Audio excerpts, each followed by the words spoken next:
আজ আন্তর্জাতিক যোগ দিবস উপলক্ষে ঝালদা 1 নম্বর ব্লকের কুশি হাই স্কুল এবং রাম আশ্রম হাই স্কুলের মাঠে বিশেষ যোগা দিবস কর্মসূচির আয়োজন করা হয়। স্কুলের ছাত্রছাত্রী, শিক্ষক শিক্ষিকা এবং স্থানীয় বিশিষ্টজনদের উপস্থিতিতে অনুষ্ঠিত হয় এই কর্মসূচি।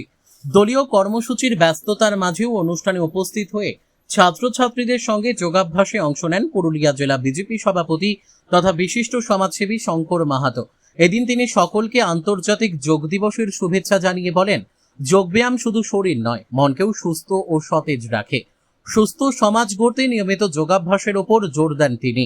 পাশাপাশি নিজে সুস্থ থাকার পাশাপাশি অন্যদেরও সুস্থ থাকার বার্তা ছড়িয়ে দেওয়ার আহ্বান জানান।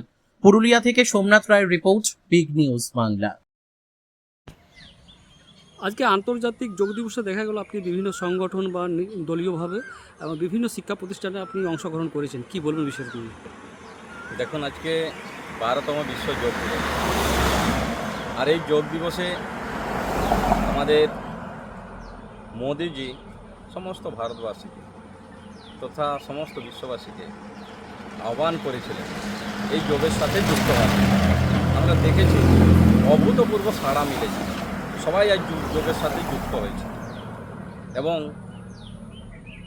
একমাত্র বিকল্প যোগ, মানে যোগ ছাড়া বর্তমান যে পরিবেশে আমরা আছি এবং যে পরিবেশ তৈরি হয়েছে তাতে যদি সুস্থ এবং সবল জীবনযাপন করতে হয়, যদি সুস্থ সমাজ, সুস্থ ভারতবর্ষ, সুস্থ বিশ্ব গড়ে তুলতে হয়, তাহলে যোগ ছাড়া সম্ভব নয়, তার একমাত্র বিকল্প যোগ।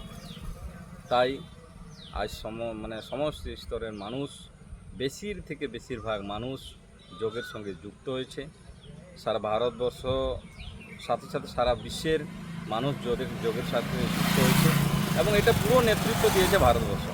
তার জন্য একজন ভারতবাসী হিসাবে আমরা গর্বিত এবং আপনাদের মাধ্যমে সবাইকে এইটুকু বার্তা দিতে চাই যে আপনি যদি নিজেকে সুস্থ রাখতে চান, সবল রাখতে চান, মানসিক দিক দিয়ে সুস্থ যদি থাকতে চান, তাহলে অবশ্যই আপনি নিয়মিত যোগ করুন। মানে করো যোগ, রহো নিরোগ, এই ফর্মুলা নিয়েই আজ সবাই যে যেমন করে যোগ দিবস পালন করেছে এবং উৎসাহের সহিত উৎসবের মতন পালন করেছে। সবাইকে ধন্যবাদ। সমস্ত আজকের বিশ্ব যোগ দিবসে সমস্ত ভারতবাসীকে তথা আমাদের পশ্চিমবঙ্গবাসী, পুরুলিয়াবাসীকে সবাইকে অনেক অনেক শুভেচ্ছা, ধন্যবাদ।